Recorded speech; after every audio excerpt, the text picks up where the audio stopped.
E aí galera, tudo bom? Mikael aqui falando, e nesse vídeo eu vou comentar pra vocês como que foi minha trajetória até conseguir passar no IME. E se vocês ficarem até o final desse vídeo, eu vou comentar um insight que eu tive dessa minha trajetória toda, olhando de trás pra frente. Um insight que fez total diferença na minha aprovação pro IME. Então fica até o final do vídeo. Agora falando um pouquinho do meu contexto, tudo começou quando eu saí do ensino fundamental para o ensino médio. Eu saí de uma escola mediana para uma escola mais puxada. Essa escola era mais focada em vestibular. E eu lembro que eu tive muita dificuldade no início para me adaptar a essa nova rotina de estudos mais puxados. Para vocês terem uma ideia, tinha provas todos os sábados de manhã. Então a gente tinha que constantemente estar estudando, porque tinha prova toda hora. E era um clima um pouquinho mais puxado e é um clima bem novo para mim, né? Então, só pra vocês terem uma ideia, eu tive que sair de alguns esportes que eu praticava e eu tive que parar com o meu cursinho de inglês que eu fazia pra ter dedicação mais exclusiva nos estudos lá, né? E eu continuei fazendo um pouquinho de academia pra manter um pouquinho da minha saúde, mas eu diminui bastante do que eu praticava antigamente. Mas com o tempo, eu fui me acostumando com a rotina, entendendo como é que o sistema funcionava, como que a escola funcionava, as provas funcionavam, os professores, e me entendendo nesse processo. Me adaptei um pouquinho, só que nessa escola tinha uma dinâmica muito diferente, era um pouquinho rígido e muitas vezes meus amigos não gostavam. Por exemplo, você não podia usar celular ou conversar em horários específicos. Os horários de estudo e horários de aula você não podia conversar, nem podia mexer no celular. Então, muitos amigos meus tinham essa falta de liberdade, assim, não gostavam e até saíram da escola, não conseguiram se adaptar. Mas eu consegui me adaptar nessa nova rotina e, por um lado, teve alguns benefícios de conseguir focar mais nos estudos, né?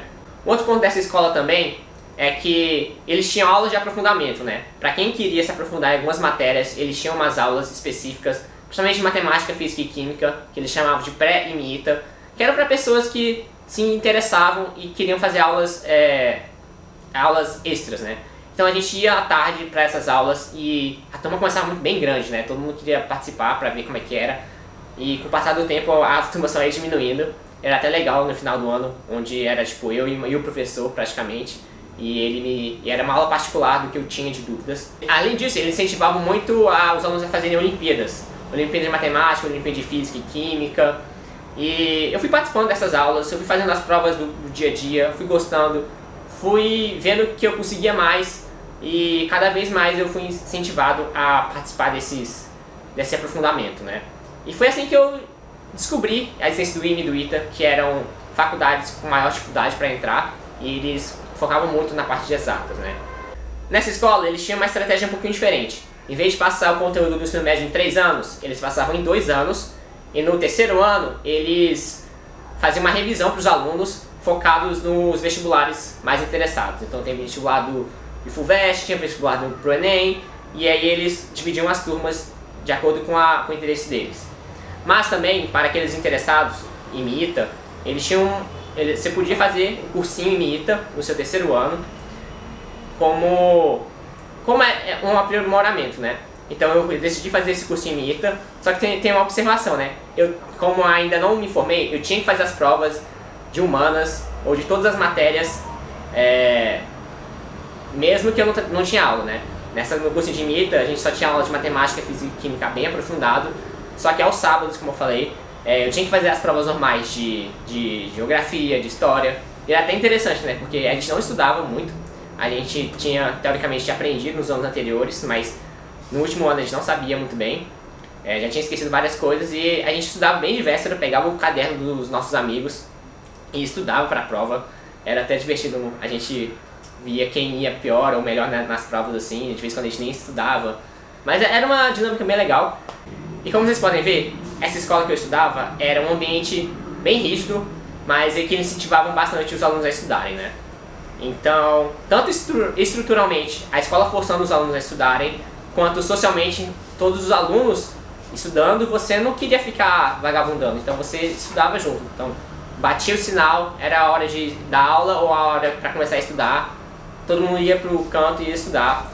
E era assim, não tinha muito de dispersar ou não quero estudar. Caso você queria estudar, você tinha que sair realmente da escola. Você não poderia ficar vagabundando, andando assim durante esses períodos de estudo. Agora, explicando um pouquinho do contexto, de onde que eu estava inserido, eu vou falar um pouquinho da minha experiência nesse mundo, né? Em particular, no meu primeiro ano, eu tive um contato com matemática no nível mais profundo. Eu tinha um professor que ele sempre passava uns desafios no final das aulas e ele incentivava os alunos a estudarem mais, a pegarem um conteúdo mais aprofundado, né? Eu gostava dessa ideia de pegar esses desafios e eu comecei a me aprofundar cada vez mais na matemática, principalmente na matemática, e nas aulas extras, assim, na tarde eu também fui me aprofundando. E nesse tempo eu também estudava com materiais de Olimpíadas, estudava materiais de IMIITA, estudava materiais como livros do IMPA, alguns livros focados só para algumas matérias específicas e algumas questões internacionais que eles me passavam. Então era uma energia bem legal de troca, né? Nesse meu primeiro ano eu fui mais esse aluno que queria maior conhecimento e o professor me dando, incentivando. Para vocês entenderem o cúmulo dessa minha energia de matemática, eu fazia aulas também aos domingos com esse meu professor, no meu segundo e terceiro ano de ensino médio. E eu também sempre andava com uma pranchetazinha em todo evento social, sei lá, eu ia almoçar com meus pais, eu ia num aniversário que eu não estava muito querendo ir, então eu levava uma pranchetinha com um livro e eu fazia as questões durante todos esses eventos sociais, né? E já tive várias situações onde pessoas desconhecidas olhavam pra mim e falavam, estudioso, que bom, vai passar, e eu tipo, beleza, e eu continuava estudando. E nesses 3 anos de ensino médio, eu fui apresentado às Olimpíadas. Eu já conheci a Olimpíada Brasileira de Matemática no ensino fundamental. Eu até fiz, só que eu não passei. E eu fui apresentado nessa escola nova que existem outras Olimpíadas. Olimpíada de Física, Química e Matemática e outras Olimpíadas de Astronomia. E eu fui fazendo, eu consegui umas medalhas de ouro, de prata, de bronze. Mas a medalha que eu mais tenho orgulho, nem é uma medalha, é uma menção honrosa que eu tirei da OBM, a Olimpíada Brasileira de Matemática. Porque no meu 9º ano eu fiz, não passei nem na primeira fase, e aí no meu primeiro ano do ensino médio eu passei da primeira fase, mas não passei na segunda. E aí no meu 3º ano eu fiz a primeira, segunda fase, passei para a 3ª fase, e aí na 3ª fase eu consegui tirar a menção honrosa. Então foi a Olimpíada que eu mais me esforcei, e eu consegui ver uma evolução de todo o meu caminho, né? E aí no final eu consegui essa menção honrosa na OBM. Só que esses foram mais ou menos minha experiência no meu 1º e 2º ano, onde era um ensino médio puxado, mas entre aspas normal. E aí chegou no meu 3º ano, onde eu fui para aquela turma especial, aquele cursinho IMIITA. E aí sim começou os estudos pesados, os estudos focados pra lá. E eu já tinha como vocês podem ver, eu tinha uma base boa, eu já corri atrás de vários conteúdos e eu tinha conhecimento de várias coisas que me ajudavam bastante a entender melhor o conteúdo. E aí foi cada vez focar mais na prova e pegar conteúdos mais específicos de IMIITA. E aí é muito de sentar a bunda na cadeira, fazer muitas questões, fazer muitas provas, pegar questões difíceis, fazer vários simulados e ver seu melhoramento, ver seu desenvolvimento nesse período todo, né? E mesmo depois desse esforço todo que você tem, no caso do meu foi os 3 anos de ensino médio, mas muitas das pessoas são 4 anos, 5 anos de cursinho, você pode estudar muito, saber de tudo, mas tudo vai depender na hora da prova. Você conhecer e responder as questões na hora da prova, né? E é um pouquinho frustrante algumas das vezes, porque você pode saber tudo, mas na hora da prova você pode dar branco, ou você não está muito bem no dia da prova e não conseguir expressar isso na prova. E o exame do IME são 4 dias, matemática, um dia de física, um dia de química e um dia de línguas. E você tem que mostrar o que você tem que colocar tudo o que você trabalhou durante esses anos todos em 4 dias. É um pouquinho frustrante porque mesmo que você saiba todo o conteúdo, se você não for bem, você não passa, né? E aí tem várias outras questões psicológicas do dia da prova, de você se preparar mentalmente para fazer a prova. Não é à toa que você tem os simulados que você treina para fazer e colocar o seu conhecimento na prova, né? E todas as estratégias de fazer a prova. E aí beleza, no meu 3º ano chegou a vez. Eu já tinha feito a prova do IME no meu 2º ano de ensino médio só como teste, mas era só como teste, eu só gostava de matemática e física e química não era uma coisa muito boa minha. E aí chegou, de fato, o dia pra fazer a prova, né? Então, um pouquinho da véspera, assim, do IME, eu não fiquei bitolado de aprender todas as fórmulas. Eu falei, cara, eu já estudei muito, fiz todas as provas antigas, E agora eu vou tentar relaxar para chegar descansado na prova. Fiz a prova, tem aquele alívio final de ter passado, mas aquela ansiedade de saber o resultado. Eu acho que eu não tinha ido tão bem. E aí teve aquela ansiedade até chegar o resultado o resultado final, né? E no meu caso, eu fiquei mais ansioso ainda porque eu não passei de primeira. Eu fui chamado para a terceira chamada no IME e eu fui o antepenúltimo a entrar no IME. Então, para vocês terem uma ideia, eu quase não entro no IME e esse tempo todo eu fiquei bastante ansioso. Mas, por incrível que pareça, como as coisas são engraçadas da vida, eu consegui ser o 01 na minha engenharia elétrica. Então não é porque você entra como o último que você realmente vai ser o último. Então depois você entra no IME, começa tudo 0 a 0 e aí vai de novo pra ver as provas durante o IME, né? Essa foi um pouquinho da minha trajetória, mas eu quero colocar alguns pontos bem importantes pra vocês não levarem essa minha experiência ao pé da letra, né?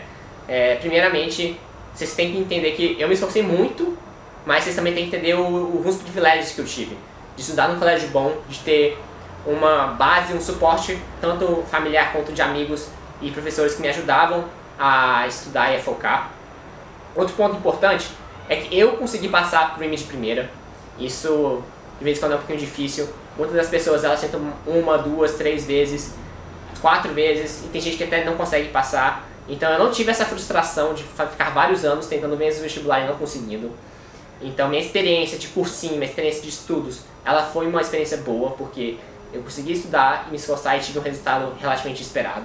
Então essa minha visão de cursinho talvez seja um pouquinho romantizada, onde vários amigos meus que já ficaram mais de 2, 3 anos fazendo cursinho, eles realmente têm a experiência um pouquinho mais frustrante dessa vida. E agora, como prometido, eu vou trazer os insights que eu falei que me ajudaram bastante nessa minha trajetória para passar no IME. A ideia número 1 que eu quero trazer para vocês de insight que me ajudou nessa trajetória é sobre aproveitar a jornada, gostar do processo.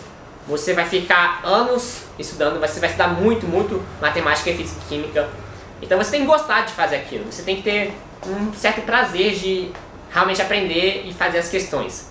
Se você não gostar do processo, vai ser muito frustrante, você vai penar muito e muitas vezes você não vai conseguir sustentar isso a longo prazo. Porque são anos e vários meses de estudo, muita dedicação, e você tem que gostar realmente da coisa. Gostar do processo, você tem que fazer o processo ser divertido. A segunda coisa que me ajudou muito, e esse insight eu estava rodeado de amigos bons. Então, quando alguém estava mais para baixo, alguém puxava o outro, a gente fazia algumas brincadeirazinhas assim que tornavam o ambiente um pouquinho mais leve do que aquela coisa estressante. A gente tinha alguns momentos que a gente se ajudava. Então essa rede de amigos ajudou muito nesse meu processo de estudar pro IME. Tem que lembrar que essa animação, essa coisa sua que você tem de querer passar, ela é uma maratona. Ela não é um pico, assim. Não é porque você está animado, você não vai conseguir manter um ritmo de estudo muito puxado só com a animação de um pico. Você tem que realmente perceber que é uma maratona. E são anos de estudo que vão te levar a passar no IME e no ITA. E uma coisa de hoje em dia que eu não tinha tanto problema naquela época é distrações. Hoje em dia, com a internet, com o celular, é muito fácil ficar distraído. Então, foquem bem, tirem essas distrações de lado para vocês conseguirem aproveitar melhor os seus estudos. No mais, arigatou gozaimasu.